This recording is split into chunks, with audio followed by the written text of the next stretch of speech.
নমস্কার বন্ধুরা, মেনকা রান্নাঘরে আপনাদের সবাইকে স্বাগত জানাই। তো আমি আজকে আবার একটা রেসিপি নিয়ে চলে এসেছি, মাটন বিরিয়ানি। তো কিভাবে বানাচ্ছি আপনাদের সঙ্গে শেয়ার করছি। আর খুবই তাড়াতাড়ি এই রেসিপিটা বানাবো, মাটন বিরিয়ানি। তো কিভাবে তাড়াতাড়ি বানানো যায় তো আপনাদের সঙ্গে শেয়ার করছি। চলুন বন্ধুরা বানিয়ে দেখাই। আর পুরো ভিডিওটা দেখার জন্য অনুরোধ করা হচ্ছে বন্ধুদেরকে। চলুন আমি রেসিপিটা বানিয়ে দেখাই। তা আমি এখানে ঘরে বানিয়ে নিয়েছি বিরিয়ানি মশলা, সব রকমের বিরিয়ানি মশলা নিয়ে নিয়েছি। শুকনো লঙ্কা, জিরে, সাদা জিরে, সাই জিরে, গোলমরিচ, সাদা গোলমরিচ, বড় এলাচ, তেজপাতা, এলাচ, লবঙ্গ, দালচিনি সবই আমি নিয়েছি। এবার কড়ার মধ্যে সব দিয়ে দিচ্ছি, দিয়ে এগুলোকে ভেজে নেবো আগে মশলাটাকে। তো দেখুন শুকনো লঙ্কা তেজপাতাটা আগে দিয়েছি, দিয়ে সব রকমের গরম মশলা দিয়ে দিলাম, বিরিয়ানি মশলা দিয়ে আমি এবার ভেজে নিচ্ছি। জয়ফল, জয়িত্রী সব দিয়েছি, দিয়ে এগুলোকে ভালো করে ভেজে নিচ্ছি হালকা করে আছে। তো উল্টো দিকে অন্যদের আঁচে আমি বসিয়ে দিচ্ছি মাটনটা প্রেসারে বসাচ্ছি। আগে সিটি মেরে নেবো, তারপরে আমি এটাকে রান্না করব। তো প্রথম নুন দিয়ে দিলাম, একটু হলুদ, আর 1 চামচ মতন আদা রসুন বাটা দিয়ে দিলাম। দিয়ে সামান্য একটু জল দেবো, খুব বেশি জল দেবো না, যেন মেয়েতে মাটনের জল বেরোবে। তো দিয়ে আমি সিদ্ধ দিয়ে দিলাম 5-6টা সিটি মারতে। আর এখানে মশলা করে নিলাম, আদা রসুন জিরে একসঙ্গে বেটে নিলাম। তো গরম মশলা গোটাগুলো আমি ওগুলো ঠান্ডা করতে দিয়েছিলাম, ঠান্ডা করে ওগুলো ভেজে নিচ্ছি। এখানে আলু ভেজে নিচ্ছে আগে থেকে, তো ভেজে তুলে নিয়েছি। বেরেস্তার জন্যে পেঁয়াজটা ভেজে নিচ্ছি। বেরেস্তা ভাজার সময় একটু মনে করে আঁচটা জোরে রাখতে হবে, কেন কম আঁচে রাখলে বেরেস্তাগুলো ভালোভাবে মচমচ হবে না। তো আমি বেরেস্তাগুলো সব ভেজে তুলে নিলাম পেঁয়াজটা। এবার গরম মশলা গোটা দিলাম, তেজপাতা দিয়ে দিলাম, দিয়ে এবার পেঁয়াজগুলো দিয়ে দিচ্ছি। ওদিকে আমার সিটি মারা হয়ে গেছে, তো এটা আমি বন্ধ করে দিচ্ছি। অন্যদিকে ভাত বসিয়ে দিয়েছি, গরম মশলা তেজপাতা দিয়ে ভাতের জলটা বসিয়ে দিয়েছি। তো এখানে পেঁয়াজ ভাজা হয়ে গেছে, টমেটো দিয়ে দিলাম, দিয়ে ভালো করে ভাজা ভাজা করছি। টমেটোটা দিয়ে নুন দিয়ে দিচ্ছি, বেশি নুন দেবো না, কেন মাটনে নুন দেওয়া আছে, নুন বেশি দেবো না। আর এখানে ভাতেতেও নুন দিয়ে দিলাম, একটু তেল দিয়ে দিলাম, দিয়ে ভাতটাও করতে দিয়েছি। আর এখানে আদা রসুন আর শুকনো লঙ্কা জিরে যেটা বেটে রেখেছিলাম ওটা আমি দিয়ে দিলাম মশলাটা। দিয়ে ভালো করে মশলাটা কষতে হবে, তাহলে মশলাটা গন্ধ আছে, সেজন্য ভালো করে আদা রসুনটা কষতে হবে ভালো করে। তো আমি সব কষে নিচ্ছি। এখানে বাটা জিরেটা দিলে দেখবেন তরকারির গন্ধটা খুবই ভালো হয়, সেন্ট হয়, টেস্টও হয়। তো আমি এখানে গোটা জিরে বাটা দিয়েছি। এখানে এবার হলুদ গুঁড়ো দিয়ে দিচ্ছি, কাশ্মীর লঙ্কার গুঁড়ো দিচ্ছি, কারণ আমি কাঁচা লঙ্কা বা শুকনো লঙ্কা বেটে নিয়েছিলাম মশলার সঙ্গে। এখানে জিরের গুঁড়ো, ধনের গুঁড়ো দিয়ে দিলাম, জিরের গুঁড়ো আমি বেটে নিয়েছিলাম তাই জন্য ধনের গুঁড়োটা দিয়ে দিলাম। এখানে চিনি দিলাম সামান্য, কাশ্মীর লঙ্কা দিয়েছি, দিয়ে ভালো করে এটাকে আবার ভালো করে কষে নেবো মশলাটাকে। মশলাটা যত কষবেন তত মশলাটা ভালো হবে, টেস্টও হবে, ওই জন্য মশলাটা ভালো করে কষতে হবে কম আছে। এখানে দই দিয়ে দিলাম একটু, দই দেওয়ার আগে গ্যাসটাকে একদম কম আঁচে রাখতে হবে, কেননা দইটা নাহলে কেটে যাবে। মানে আমি একদম কম আঁচে রেখে ভালো করে কষে নিচ্ছি দইটা দিয়ে। দইটা দিয়ে দেখুন ভালো করে কষেছি। এখানে হচ্ছে আমি 2টা উষ্ণ গরম জল করে নিয়েছিলাম, নিয়ে এখানে কেশর দিয়ে দিলাম একটু, কেশর দিয়ে এটাকে উষ্ণ গরম দুধের মধ্যে দিয়ে ঢাকা দিয়ে রেখে দিচ্ছি আমি। তো ভাতের জলটা ফুটে গেছে, এবার ভাতের চালগুলো আমি দিয়ে দেবো সবটা। দেখুন চালগুলো দিয়ে দিচ্ছি, চালগুলো দিয়ে দিচ্ছি। এবার এখানে মশলাটা একদম কম আঁচে কষছি ভালো করে। এটা খুবই তাড়াতাড়ি হবে বিরিয়ানিটা, আর মাটন বিরিয়ানিটা খুবই টেস্ট হয়। তো আমি দেখুন এখানে আমি মাটনগুলো দিয়ে দিলাম, সিদ্ধ করে নিয়েছিলাম, তো সব মাটনগুলো আমি দিয়ে দিলাম এখানটায়। এখানে 2 কেজি মতন মাটন আছে, তো আমি মাটন দিয়ে এবার বিরিয়ানি করছি এটা। তো ভালো করে মাটনগুলো দিয়ে কষে নিচ্ছি। মাটনের জলটা কিন্তু ফেলবো না, মাটনের জলটা লেগে যাবে। অল্প অল্প জল দিয়ে কষে নিতে হবে মাটনের জলটা দিয়ে, কারণ মাটন সিদ্ধ করাই আছে, ওই জন্য বেশিক্ষণ লাগবে না। আলুগুলোও দিয়ে দিলাম এর মধ্যে, একবারে সিদ্ধ হয়ে যাবে সব একসঙ্গে। এইভাবে বিরিয়ানিটা বানিয়ে দেখবেন, মাটন বিরিয়ানি খুবই টেস্ট হবে, খেতে খুবই ভালো লাগবে। তো আমি এইভাবে ভালো করে দেখুন কষছি, ঢাকা দিয়ে এটাকে কষে নেবো। তো ঢাকনা খুলে দিয়েছি, দিয়ে আবার ভালো করে কষে নিচ্ছি।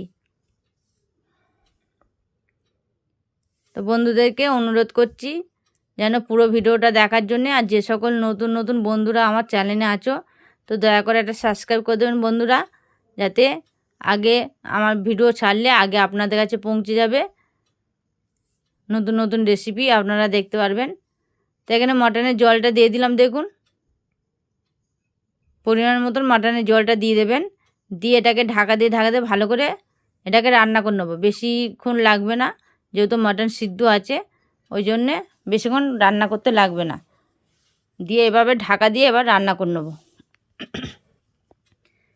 এবার এর ওপরে আমি একটু বিরিয়ানির মশলা, যেটা ভেজে রেখেছিলাম, ভেজে গুঁড়ো করে রেখেছিলাম, মশলাটা দিয়ে দিলাম 1 চামচ মতন। বিরিয়ানি মশলাটা দিয়ে আবার ভালো করে করছি, রান্না করে নিচে। এটা কম আছে একটু রাখতে হবে, মিডিয়াম আছে, নালে তলাটা ধরে যাবে। ওই জন্য মিডিয়াম আছে রেখে আমি কষে নিচ্ছি। একদম দেখুন মাখা মাখা হয়ে গেছে, ঝোলও নেই। তো এবার বিরিয়ানিটা সাজাবো। তো ভাত ওদিকে হয়ে গেছে, ভাত ঝরিয়ে রেখেছিলাম, ভাত হয়ে গেছে। এবার আমি এখানে ঘিটা একটু গরম করে নিচ্ছি। এবার এটা নিয়ে এবার বিরিয়ানিটা আমি দিচ্ছি, এখানে মিষ্টি আতর দিয়ে দিলাম, মিষ্টি আতর, গোলাপ জল আর কেওড়ার জল দিয়ে দিলাম 1 চিপি করে। বেশি দেবো না, কেন বেশি গন্ধ হলে খাওয়া যায় না। তো এখানে বিরিয়ানির চালগুলো দিয়ে দিলাম, দিয়ে এবার মাংসগুলো দিয়ে দিচ্ছি, মাটনগুলো দিয়ে ভালো করে সাজিয়ে নিচ্ছি বিরিয়ানিটা। তো এইভাবে সাজিয়ে নেবেন, সব মাংসগুলো দিয়ে ভালো করে এইভাবে সাজিয়ে নিতে হবে। তো মাটনগুলো দিয়ে দিচ্ছি দেখুন।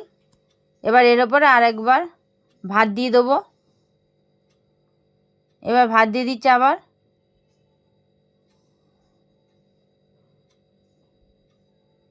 মাটনগুলো দিয়ে ভাতগুলো ভালো করে চারিদিকে ছড়িয়ে দিলাম। এবার এর ওপরে আরেকবার বিরিয়ানির মশলা দিয়ে দিচ্ছি, 1 চামচ মতো বিরিয়ানির মশলা দিয়ে দিলাম, খোয়া ক্ষীর দিয়ে দিলাম,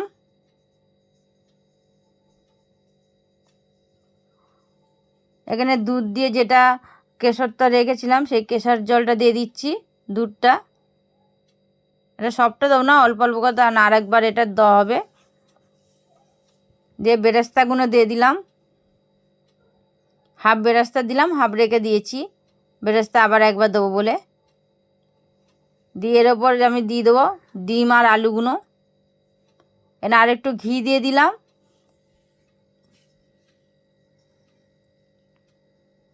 ঘি দিয়ে দিয়েছি।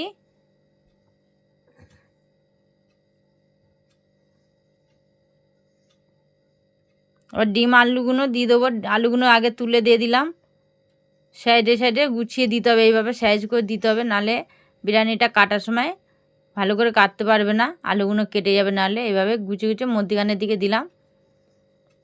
তার উপরে আর ডিমগুলো দিয়ে দিলাম।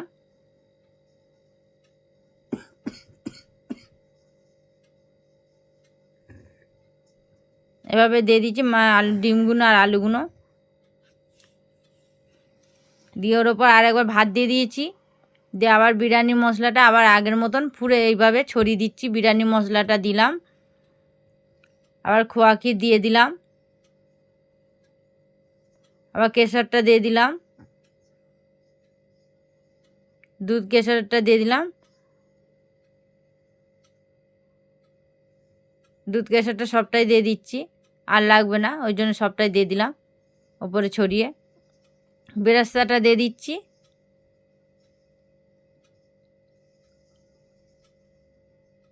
সব বেরেস্তাটা দিয়ে দিলাম। দিয়ে আবার একটু ঘি দিয়ে দিলাম, দিয়ে এখানে অয়েল পেপার দিয়ে ভালো করে আমি মুড়ে নিয়েছি দেখুন। দিয়ে ওর ওপরে ঢাকনাটা দিয়ে দিয়েছি, দিয়ে এবার একদম দমে, একদম কমের আঁচে রেখে দিলাম 15 মিনিটের জন্যে। তো 15 মিনিট পর খুলেছি দেখুন, খুব সুন্দর গন্ধ পেয়েছে, সেন্টও হয়েছে খুব সুন্দর দেখুন, দেখতেও খুব ভালো লাগছে।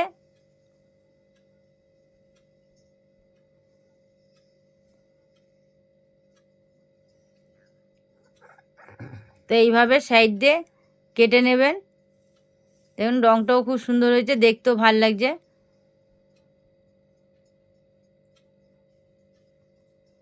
বেশি ইয়ে করিনি, রিচ করিনি, কেননা সবাই ভালোবাসেন অনেকে।